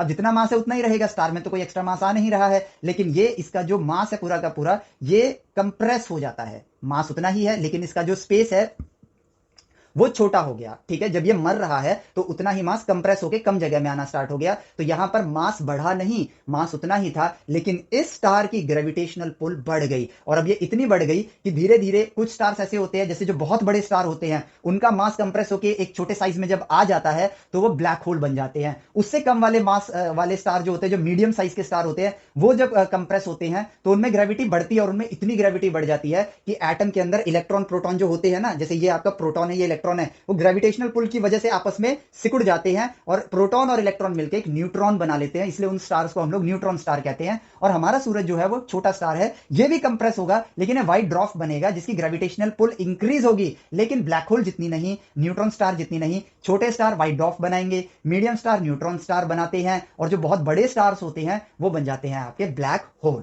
ठीक है। क्यों? क्योंकि मास जो है कंप्रेस हो गया। तो यहां पर एक ऑब्जर्वेशन निकल कर आई जो आपने अगर ध्यान से सुना होगा, मास तो उतना ही है, पहले वो मास इतनी जगह ऑक्यूपाई कर रहा था, अब वो कम जगह ऑक्यूपाई कर रहा है। जैसे ही उसने कम जगह ऑक्यूपाई करनी स्टार्ट करी, स्पेस कर्वेचर जो है वो और ज्यादा बढ़ गया। ये ऑब्जर्वेशन है। अब ये क्यों हो रहा है ये अभी हमें नहीं पता है, लेकिन ये दिख रहा है कि मास उतना है लेकिन जगह उसने कम ले ली है। तो यहां पर स्पेस कर्व क्या हो गया? आपका बढ़ गया। आपका स्पेस कर्व क्या हो गया? बढ़ गया यहां पर, जिस वजह से आपका ग्रेविटेशनल पुल जो है वो इंक्रीज हो गया और वो इतना ज्यादा हो गया कि लाइट भी उससे एस्केप नहीं कर रही है। अब लाइट जो है वो ग्रेविटी से अट्रैक्ट नहीं होती है। ये समझने वाली बात है जो समय के साथ हम धीरे धीरे सीखेंगे। हम जैसे जैसे 11th 12th की साइंस को पढ़ेंगे, देखो अगर रट्टा मार के पढ़ेंगे तो हमें, बिल्कुल सच बता रहा हूं, आगे कुछ समझ नहीं आने वाला है। लेकिन अगर हम जो ये राइट वे है ना ऑब्जर्व करके नेचर को पढ़ने का, इस वे वाली आदत डालेंगे तो यकीन मानो आगे चल के आपको ये सारी बातें जो अभी बहुत बड़ी बड़ी वैज्ञानिक ख्यातियां लगती हैं, ये एक्चुअली में कुछ नहीं है, ऑब्जर्व्ड रिजल्ट्स हैं। आपको ये चीज इतनी ही सिंपल लगनी स्टार्ट हो जाएंगी, ठीक है। अभी मैं बोलूं कि भाई ये इक्वेशन वो इक्वेशन फलाना ढिंका इस तरह से बोलूंगा तो कंफ्यूजन, लेकिन हमें तो यही सीखना है ना कि साइंस नेचर से बात कैसे करनी है, मैथमेटिकली बात करनी है, and everything is an observation. काम खत्म। तो हमें देखना स्टार्ट करना शुरू करना होगा। इसके अलावा इससे ज्यादा मुश्किल साइंस नहीं है। मतलब साइंस इतनी आसान है, साइंस और मैथ्स इतनी आसान है कि अगर आप राइट डायरेक्शन में पढ़ रहे हो तो it is as simple as या एज टफ एज 2 + 2 = 4। जितना टफनेस इसके अंदर है ना, उतनी टफनेस आपकी साइंस और मैथमेटिक्स में है। इतनी आसान है ये, ठीक है। इसलिए राइट डायरेक्शन के लिए अपने आप को एक हैबिट डलवाओ, ठीक है। अब देखो, अब बढ़ते हैं, ठीक है, आपके उस बात पे कहां था मैं? हाँ, कि ये जो लाइट होती है ना, ये ग्रेविटी से अट्रैक्ट नहीं होती है। एक्चुअली में स्पेस अगर आपका सीधा है तो लाइट सीधी जाएगी, लेकिन स्पेस अगर आपका इस तरह से कर्व हो गया है तो लाइट स्पेस के कर्व के साथ चलती है। इसलिए वो क्या हो जाता है, तो ब्लैक होल के अंदर इतनी ग्रेविटी है कि जो कर्व है ना वो इतना ज्यादा हो चुका है कि लाइट को उससे बाहर आने में इनफाइनाइट टाइम लग रहा है। वो कर्व जो है ना वो घूम के लूप बन गया है और लाइट उसी के अंदर फंसी रह जाती है। इसलिए कहते हैं कि ब्लैक होल से लाइट एस्केप नहीं कर पाती है। लेकिन क्या कहते हैं, स्टीफन हॉकिंग ने बताया था कि ब्लैक होल के सेंटर से लाइट्स एस्केप करते हैं। तो इट मींस कर्व का यहां पर एक ओपन एंड होता है जिसकी वजह से लाइट आपकी निकल जाती है एनर्जी के फॉर्म में। Obviously light is a form of energy, ठीक है। तो किसी भी चीज को आपको इस तरह नहीं मानना है। जरूरी नहीं कि जो हम अभी जान रहे हैं ये एक ऑब्जर्वेशन है, बहुत दूर की चीजों की ऑब्जर्वेशन है, हो सकता है इसके अंदर और भी ज्यादा बेहतरियां की जा सकती हों। तो जो अभी तक हमें पता है उस चीज को हम ऐसे भी ना करें कि भाई अब ये बदल ही नहीं सकता है। अब न्यूटन सर कहते थे कि ग्रेविटेशन जो है वो एक फोर्स है, लेकिन आइंस्टाइन सर अगर इस बात को लेकर बैठ जाते, नहीं भाई हमने तो पढ़ा है ग्रेविटी एक फोर्स होती है, तो वो कभी ये नहीं बोलते कि ग्रेविटी एक फोर्स नहीं है, ये स्पेस कर्व का एक स्पेस में एक बेंड है, उसकी वजह से ग्रेविटेशन होता है जो कि एक फोर्स की तरह हमें फील हो रहा है। तो हमें चीजों को पत्थर की लकीर नहीं बनाना है। हाँ, जो ज्ञान उन्होंने हासिल किया उस ज्ञान को लेना है, लेकिन अपनी खुद की आदत बनानी है ऑब्जर्व करने की, ताकि हम चीजों को सही तरीके से और बेहतर तरीके से समझ सके। ठीक है, चलो तो यहां पर आपको समझ आया होगा कि ग्रेविटी और मास का क्या रिलेशन है और इन चीजों को लोगों ने किस तरीके से देखा है। और हाँ, ये कहानी अभी खत्म बिल्कुल भी नहीं हुई है, क्योंकि जब हम इसको ढूंढेंगे तो हम स्पेस के बारे में बहुत कुछ जानेंगे। स्पेस कर्व क्यों होता है ये भी आपका एक क्वेश्चन है, तो इसके लिए आपको थोड़े समय तक इन्हीं अब पहले तो अपनी एक हैबिट बनानी है हमें। ठीक है, उसके बाद 11th-12th की मैथमेटिक्स को, फिजिक्स को जब हम जानना स्टार्ट करेंगे तो हम तब जाके उस पड़ाव पर पहुंचेंगे जहां इन डिस्कवरीज को हम ऑब्जर्व करेंगे, जो उन्होंने किया उनके एक्सपेरिमेंट्स को ऑब्जर्व करेंगे और फिर समझेंगे कि ये इन सारी चीजों के अंदर क्या होता है। क्योंकि ये कहानी डायरेक्ट नहीं है। आइंस्टाइन सर को अपनी रिलेटिविटी खुद से नहीं मिली थी, वो पेटेंट ऑफिस में काम कर रहे थे तो मैक्सवेल सर की जो इक्वेशन थी, मैक्सवेल सर की इक्वेशन थी शायद, हाँ मुझे नाम याद नहीं आ रहा, ठीक है, 1/√μ0ε0 is equal to speed of light, उस चीज को देकर उन्होंने थॉट एक्सपेरिमेंट किया था। तो मीन्स मल्टीपल जगह से सोर्सेज आए हैं इंफॉर्मेशन के, जिनको गैदर किया गया। और एज अ स्टूडेंट हमारा काम अभी ये है कि जितनी वैज्ञानिक ख्यातियां आज तक हासिल की गई हैं उनके इंफॉर्मेशन को गैदर करें, लेकिन सीक्वेंस में। अनऑर्डर्ड कर देंगे तो कंफ्यूज होंगे, सीक्वेंस में उनको गैदर करेंगे और उन सारे ज्ञान को लेने के बाद फिर उसके आगे की दुनिया को ऑब्जर्व करेंगे। बहुत से लॉज ऐसे भी हो सकते हैं जो हमने गलत पढ़े हों, वो बदले जाएंगे। अगर हम ऑब्जर्वर नहीं बनेंगे, बस याद करना स्टार्ट कर देंगे, तो हम जिंदगी भर गलत चीज को लेकर ही आगे बढ़ेंगे। तो बहुत से लॉज पास्ट में जो खोजे गए हैं वो बदले जाएंगे और बहुत से नए लॉज को खोजा जाएगा। इसीलिए बी एन ऑब्जर्वर। साइंस क्यों लेते हैं हम लोग? दुनिया ले रही है इसलिए, या फिर इस दुनिया को, साइंस का मतलब ही है नेचर को ऑब्जर्व करना, मैथमेटिक्स का मतलब ही है नेचर की भाषा। तो जो उसका असली मतलब है उसी मतलब के साथ हमें यहां पर विद्या को ग्रहण करना चाहिए। ठीक है, अगर मैं धनुर्धर बनना चाहता हूं, तीर कमान चलाना चाहता हूं, तो मेरे लिए बस एक तीर निकाला, धनुष पे लगाई, ये छोड़ दिया, मैं धनुर्धर हूं? नहीं हूं। ये तो हो गया बस अपने सिलेबस को पूरा करना। लेकिन अर्जुन की तरह अगर मैं आंख पर फोकस करूं, जो उसका असली मकसद है, धनुष और बाण का असली मकसद क्या है? अपने लक्ष्य तक पहुंचना।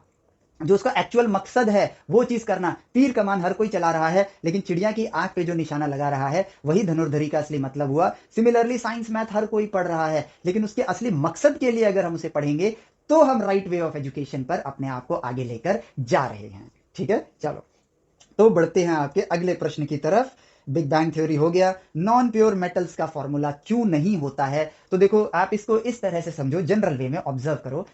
हर एलिमेंट का हमने एक नाम दे दिया और उसका एक फॉर्मूला दे दिया। ठीक है, अब अगर मैं ये कहूं कि मेरे पास एक शर्ट है, मान लो मेरे पास 3 शर्ट हैं, 2 टी शर्ट हैं, 4 जीन्स हैं, ठीक है, 2 सॉक्स हैं, 3 जूते हैं, तो इनको मैं कितने कॉम्बिनेशन में पहन सकता हूं? तो इसको हम 11th में पढ़ते हैं, एक चैप्टर आता है हमारा प्रिंसिपल ऑफ काउंटिंग के ऊपर, परमुटेशन एंड कॉम्बिनेशन। ठीक है, तो यहां पर ऑलमोस्ट समझ लो लाखों कॉम्बिनेशन बन जाएंगे या लाखों परमुटेशन बन जाएंगे जिनमें मैं पहन सकता हूं। इसको मान लो T shirt 1, T shirt 2, T shirt 3 के साथ पैंट 1, पैंट 2, पैंट 3, उसके साथ टाई 1, टाई 2, टाई 3, शू 1, शू 2, शू 3, इस तरीके से मैं कॉम्बिनेशन बनाऊंगा, पैटर्न्स बनाऊंगा तो बहुत सारे बन जाएंगे। तो आप ऐसे समझो सोनल कि आप हो और आपकी एक फ्रेंड है नेहा, ठीक है, आप दोनों पढ़ते हो। तो सोनल आप एक इंडिविजुअल एलिमेंट हो, आपको हमने क्या नाम दे दिया? सोनल। वही आपका केमिकल फॉर्मूला हो गया, मान लो। ठीक है, नेहा वो उसका इंडिविजुअल नाम है और वो उसका फॉर्मूला है। अगर आप दोनों एक साथ आके पढ़ना स्टार्ट कर दोगे तो हम सोनल और नेहा एक साथ पढ़ रही हैं, एक क्लासरूम के अंदर पढ़ रही हैं, ऐसे बोल देंगे, काम खत्म। तो हमें पता चल गया ना कि कौन कौन से एलिमेंट्स यहां पर मौजूद हैं। तो इसी चीज को, जब कोई एलिमेंट प्योर फॉर्म में है यानी कि वो खुद बस उतना ही एलिमेंट है, लेकिन 2 एलिमेंट जब मिक्स हो जाते हैं तो उसको हम नॉन प्योर फॉर्म कहते हैं। अब सबके इस तरह से नाम बनाएंगे तब तो हमारे पास लगभग 108 के आसपास एलिमेंट है, उससे भी ज्यादा। ठीक है, इन सबके कॉम्बिनेशन देके हाइड्रोजन हीलियम के साथ, हाइड्रोजन ऑक्सीजन के साथ बॉन्ड बन गया तो केमिकल फॉर्मूला आ गया। लेकिन मिक्सचर के फॉर्म में है तो वो बॉन्ड नहीं है। मिक्सचर का मतलब ये और ये साथ में है, दिस इज मिक्सचर। लेकिन ये दोनों समा के एक बन जाएं तो ये बन जाएगा आपका बॉन्ड। ठीक है, तो ये बन जाएंगे। अगर ये दोनों मिलकर एक हो जाएं तो ये मॉलिक्यूल बनाएंगे, लेकिन साथ में बैठे हैं तो ये मिक्सचर है। और मिक्सचर के नाम हमें बनाने की जरूरत नहीं है, और इन्हीं को बोलते हैं हम लोग नॉन प्योर मैटर। ठीक है। तो इसी तरीके से हमें इनके नाम बनाने की जरूरत नहीं है। अब जैसे सोनल और नेहा एक क्लासरूम में है, तो हम ये बोलें कि ये सुनेहा है, इन दोनों के नाम को मिक्स करके एक नया नाम दे दें। तो सोनल अगर कभी कविता के साथ आ जाएगी तो सोविता नाम देना पड़ेगा उसको। इससे बेटर है सोनल नेहा एक साथ हैं, सोनल कविता एक साथ हैं, बस काम खत्म। इसलिए हम इनके फॉर्मूलाज को नहीं बनाते हैं। अब आते हैं अर्थ पर ये वाटर एंड एलिमेंट्स कैसे आए। अर्थ पर ये वाटर एंड एलिमेंट्स कैसे आए, बहुत ही अच्छा सवाल है। और ये सवाल जो है ना, इसको आप ऐसे समझो कि देखो, जब ये हमारा सोलर सिस्टम एग्जिस्ट नहीं करता था तो ये गैस के फॉर्म में था। ठीक है, किस फॉर्म में था? गैस के फॉर्म में था। और अभी जो इस लेक्चर में हमने देखा कि मास का ग्रेविटी के साथ प्रोपोर्शनल कनेक्शन है। ठीक है, जितना ज्यादा मास उतनी ज्यादा ग्रेविटी। तो यहां पर ये जो गैस है ना, ये इस तरीके से डिस्क के फॉर्म में फैली हुई है। ठीक है, डिस्क के फॉर्म में फैली हुई है। ये आप ऐसे समझ लो धूल भरी आंधी है। इस धूल के अंदर सारे एटम्स है, hydrogen, oxygen, nitrogen, helium, hydrogen, सब कुछ है। ठीक है, अब आपको यहां पर ना अपनी धरती पर जो चीजें आप देखते हो उन चीजों को ऑब्जर्व करो। ठीक है, ऑब्वियसली अगर आप हाइड्रोजन को देखोगे, ठीक है, और हीलियम को देखोगे, ठीक है, तो हाइड्रोजन और हाइड्रोजन को ले लो और मान लो आप आयरन को ले लो। ठीक है, तो आयरन आपका हैवी है, हाइड्रोजन आपका लाइट है, तो किसकी मोबिलिटी फास्ट होगी? आप सिंपली खुद सोचो, मोबिलिटी जो फास्ट होगी वो हल्के एटम की होगी। ठीक है, और यहां पर ये सब कुछ गैस के फॉर्म में है। आयरन के एटम्स भी गैस के फॉर्म में है। आयरन तो खैर फ्यूज वगैरह होके बाद में बने हैं, लेकिन जितने भी एटम्स है यहां पर सारे गैस के फॉर्म में है। और अब यहां पर ये गैस आपस में एक दूसरे से टकराना स्टार्ट कर रही है। ऐसे समझो बिलियंस, ये तो बहुत छोटा वर्ड है, बिलियंस तो मेरी बॉडी के अंदर ही एटम्स होंगे। Billions billions billions billions billions of atoms हैं यहां पर, जो कि आपस में एक दूसरे से टकराने वाले हैं। टकराने की वजह से यहां पर बहुत सिंपल सी एक चीज समझना, मान लो ऐसे समझो कि सारे एटम एक स्पेसिफिक दूरी पर हैं। अब ये यहां पर दो एटम्स पास आ गए, ठीक है, due to their mutual gravitational attraction. मान लो ये किसी तरह पास आ गए, और इन दोनों के पास आने की वजह से ये दोनों जब एक साथ खड़े हैं तो इनका ग्रेविटेशनल पुल अकेले अकेले वाले से ज्यादा होगा। तो ये औरों को अपने पास लेकर आएंगे और इसके पास आएंगे, क्योंकि अब जैसे जैसे ये पास आते जाएंगे ये जो बॉल है ये बड़ी होती जाएगी। अब क्योंकि ये बड़ी हो रही है, क्यों बड़ी हो रही है? क्योंकि अब ज्यादा मास कम जगह पर आना स्टार्ट हो गया, तो यहाँ ग्रेविटेशनल पुल बढ़ना स्टार्ट हुआ। अब ये चेन रिएक्शन की तरह स्टार्ट हुआ, शुरुआत में धीरे, क्योंकि भाई मास चाहे उनसे ज्यादा हो गया लेकिन है तो कम, तो ग्रेविटेशनल पुल कम है, लेकिन धीरे धीरे धीरे धीरे धीरे, ठीक है, हजारों लाखों साल में एक दिन ये इतना बड़ा होगा कि चीजें बहुत फास्ट फास्ट आनी स्टार्ट हो जाएंगी। और यहां पर मोबिलिटी आपके हाइड्रोजन, जो सबसे छोटे एलिमेंट्स है हाइड्रोजन वगैरह, इनकी फास्ट है, इसलिए यहाँ के सेंटर पे आप यहाँ पे हाइड्रोजन वगैरह ये सारी चीजें इकट्ठी होनी स्टार्ट होकर एक बड़ी बॉल बन गई, जो आगे चल के बना आपका सन। ठीक है, क्योंकि अब इनकी ग्रेविटी इतनी ज्यादा हो गई, इकट्ठा होते होते होते ये इतनी बड़ी बॉल बन गई कि इसके अंदर ग्रेविटी बहुत ज्यादा हो गई। अब ऐसा नहीं है सिर्फ हाइड्रोजन है इसके अंदर, अदर एलिमेंट्स भी हो सकते हैं, लेकिन अब हुआ क्या, क्योंकि हाइड्रोजन गैसियस फॉर्म में है, मोबिलिटी उसकी ज्यादा है, अब इतनी ग्रेविटी बढ़ गई है कि भाई कुछ हाइड्रोजन इतनी तेजी से इसकी तरफ अट्रैक्ट हुए ना, जो दूर हैं वो भी इतनी तेजी से अट्रैक्ट हुए कि ये एक हाइड्रोजन पहले से इस बॉल के अंदर है, और ये हाइड्रोजन इतनी तेजी से आके इससे टकराया कि फ्यूज हो गया और हीलियम बन गया, जिसकी वजह से क्या हुआ, एक ब्लास्ट हुआ और इतनी ज्यादा हीट निकली उससे, और अब चेन रिएक्शन स्टार्ट हो गया और आपका सन जो है वो बर्न आउट होना स्टार्ट हो गया। और इसकी बर्निंग की वजह से आग जब निकलती है तो वो अपनी हीट वेव्स को बाहर फेंकती है। एनर्जी जो होती है उसके अंदर, वो क्या करेगी, जब किसी भी चीज को गर्म किया जाता है तो वो उबलना स्टार्ट होता है, चीजें छिटकती हैं बाहर की तरफ। अब इस छिटकाव की वजह से, अब आप खुद सोचो कि अगर मेरे पास एक हैवी बॉडी है और एक लाइटर बॉडी है, और अगर मैं इन दोनों पे सेम फोर्स लगाऊंगा तो ऑब्वियसली लाइटर बॉडी ज्यादा ऊपर जाएगी, लाइटर बॉडी ज्यादा ऊपर जाएगी। तो अब हुआ क्या, इसके अंदर जो ये आग धधकनी स्टार्ट हुई, ये सिर्फ गैस का बादल था जिसमें बस एक एटम, दो एटम पास है, जिसकी वजह से इनकी ग्रेविटेशन बाकी से ज्यादा हुई, तो वो औरों को पास लाए, औरों को पास लाए, औरों को पास लाए। एक दिन ये इतना बड़ा हो गया कि एक हाइड्रोजन एटम इतनी तेज इससे टकराया कि यहां पर चेन रिएक्शन स्टार्ट हुआ। न्यूक्लियर फ्यूजन होने की वजह से अब ये सूरज का गोला जलना स्टार्ट हो जाता है, और अपनी आग की धधक की वजह से ये चीजों को बाहर फेंकना स्टार्ट करता है। और बाहर मतलब कि यहां पर अगर 100% जितने भी यहां पर गैस थी, 100% में से 98% इसके अंदर है, बचे हुए 2% जो हैं वो बाहर, अब इस धधक की वजह से उसको बाहर फेंका जा रहा है, तो हल्के मटेरियल दूर फेंका जाएंगे और भारी मटेरियल पास रह जाएंगे। इसी वजह से, और वो जो भारी मटेरियल है ना जो पास रह गए, जैसे सूरज में ये चीजें, जैसे पहले ये इकट्ठी होकर सूरज बन गई, ऐसे ये सारी चीजें अब इस सूरज के चक्कर लगा रही हैं। ठीक है, अब कोई पार्टिकल तेज है, कोई पार्टिकल स्लो है, मान लो ये वो एक पार्टिकल है, ये एक पार्टिकल है, ये तेज है, ये स्लो है, तो भाई ये धीरे चल रहा है, ये तेज चल रहा है, ये इसके पास आया, टकरा गया, बड़ी ग्रेविटी बन गई। अब बाकी कई सारे पत्थर इसी तरीके से छोटे छोटे पत्थरों के फॉर्म में, मान लो एटम्स, मान लो पत्थर, मान लो गैस, मान लो, ठीक है, ये इकट्ठे होते होते होते एक प्लैनेट बन गए। ठीक है। तो जो आप ये उल्का पिंड वगैरह सोचते हो ना कि ये जो उल्का पिंड गिर रहे हैं, ये भी इसी प्रोसेस का हिस्सा है। पहले ये बहुत ज्यादा थे क्योंकि पहले सब कुछ ही उल्का पिंड था, लेकिन अब ये इकट्ठे हो गए। अब इकट्ठे हो गए तो ये बड़ी बॉल बन गए, वही आपके प्लैनेट्स बन गए। तो जो उल्का पिंड गिर रहे हैं ना, ये बचे हुए अवशेष हैं। इस गैस में कुछ बचे हुए पत्थर ही हैं जो भाई कभी वही है कि भाई रास्ते में आ गए तो उस पर गिर गए, नहीं आए तो गुजर गए। ठीक है, नहीं आए उसके रास्ते में तो गुजर गए, जब रास्ते में आएंगे तो इससे टकरा जाएंगे, धरती का मास बढ़ जाएगा, मार्स पे अगर गिरे तो मार्स का मास बढ़ जाएगा। यही उनका काम हो जाता है, एज सिंपल एज दैट। तो इस तरीके से आपके यहां पर ये सन बन गया, और यहां पर आपके इस तरीके से मान लो ये सारे जो हैं ये 9 प्लैनेट्स आपके क्रिएट हो गए। अब क्योंकि सूरज की धधक ने, सूरज की सोलर विंड ने इनको ढकेला है, तो भारी मास पास रहेगा, हल्की चीजें दूर जाएंगी। इसीलिए मरकरी, वीनस, अर्थ, मार्स ये आपके सॉलिड प्लैनेट्स हैं, क्योंकि यहां पर सॉलिड मटेरियल, हैवी मटेरियल्स पाए जाते हैं। Venus Jupiter, Saturn, Uranus, Neptune, Pluto, ठीक है, ये सब जो है आपके, खैर ये तो बहुत ठंडे होने की वजह से बर्फीले हो गए, सॉलिड हो गए, लेकिन ये सब आपके क्या है, गैस जाइंट्स हैं। क्यों? क्योंकि इनमें हल्का मटेरियल है, गैसियस मटेरियल है, इसीलिए ये दूर गए, गैसियस प्लैनेट दूर बने और हैवी मटेरियल्स वाले प्लैनेट यहां बने। और उन्हीं हैवी मटेरियल्स में से, ठीक है, आपको क्या मिला यहां पर, एटम्स के फॉर्म में हाइड्रोजन, ऑक्सीजन, कुछ मात्रा तो यहां होनी थी, वो मिले, आयरन मिला, कॉपर मिला, जो कुछ भी आपने धरती पर पाया वो आपको यहां पर इस तरीके से अवेलेबिलिटी आपको मिली है। और उल्का पिंड जो होते हैं वो इसी के तो पार्ट है। हमारी धरती हमने अब नाम दिया है ना उसको उल्का पिंड, लेकिन ये वही छोटे छोटे एटम्स हैं जो इकट्ठे होकर पत्थर बन गए।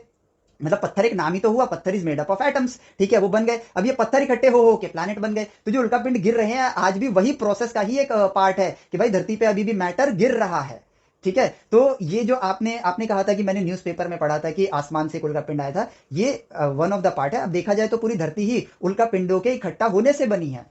जहां पर ज्यादा उल्का पिंड इकट्ठा हो गए वो एक बॉल बन गया, ठीक है, प्राइमरी प्लैनेट कह लो आप उसको, एक नाम दे दो ऐसे। फिर उस पर उल्का पिंड गिरते गए गिरते गए गिरते गए, क्योंकि उसकी ग्रेविटी ज्यादा थी तो उल्का पिंडों को अट्रैक्ट कर रहा था अपनी तरफ, उन पत्थरों को, उन एटम्स को अट्रैक्ट कर रहा था, और एक टाइम ये बहुत बड़ा हो गया। अब धरती इतनी बड़ी हो चुकी है, हमारे कंपैरिजन में तो धरती बहुत बड़ी हो गई है, तो अब ये प्लैनेट के साइज में आ गई, एज सिंपल एज दैट। तो उल्का पिंड का गिरना ये धरती, प्लैनेट्स, इन सबके बनने का ही एक प्रोसेस है जो बहुत पहले से चला है और अभी तक चल रहा है। अभी सारे उल्का पिंड खत्म नहीं हुए हैं, ये प्रोसेस तब खत्म होगा जब सारे उल्का पिंड गिर जाएंगे।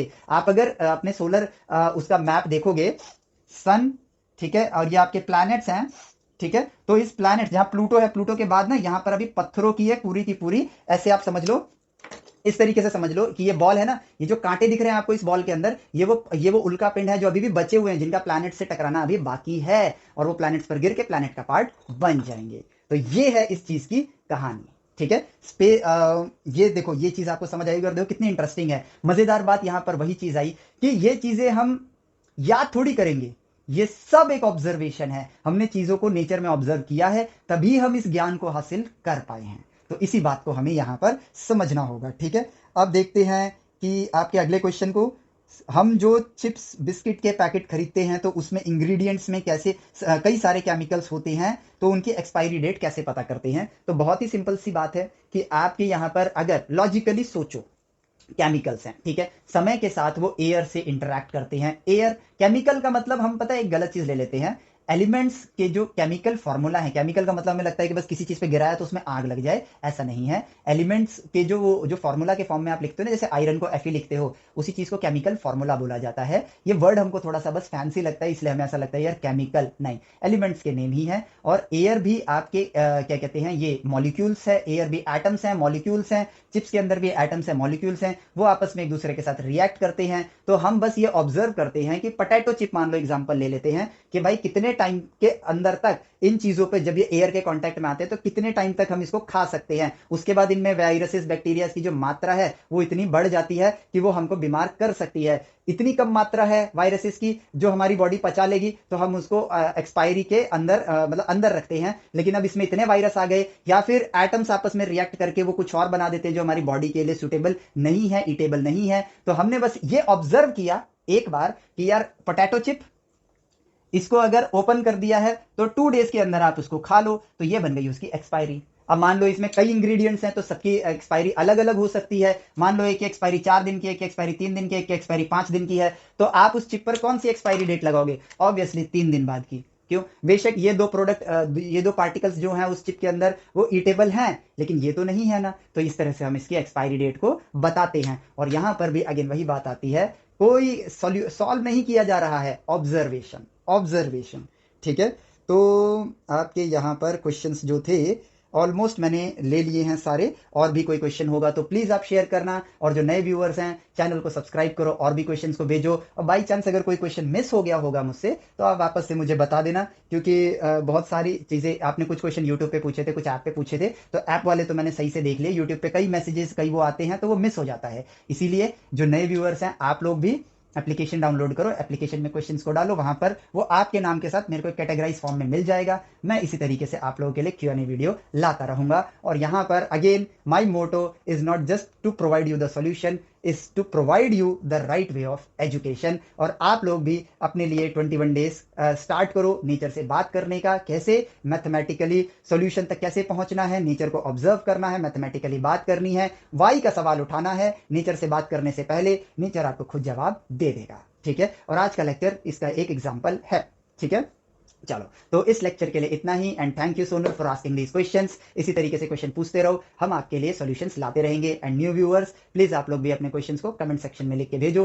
Q&A वीडियो हर संडे, आप मंडे टू फ्राइडे, आप सैटरडे अपने क्वेश्चंस भेजो, हर संडे मैं Q&A वीडियोस बनाऊंगा। ठीक है, जो कॉमन क्वेश्चंस होंगे वो एक बार में आ जाएंगे, और अगर बहुत सारे क्वेश्चंस आएंगे तो मजा आएगा। आप मुझे इतना बिजी कर दो Q&A के लिए कि मैं बस आप लोगों के लिए वीडियोस बनाता रहूँ। ठीक है, लेकिन एक दिन तो ऐसा आएगा ना, सारे क्वेश्चंस खत्म होंगे, उस दिन हम लोग एंजॉय करेंगे। ठीक है, चलो तो मिलते हैं आपसे नेक्स्ट लेक्चर में, नेक्स्ट वीडियो में। Till then take care, bye bye, जय हिंद।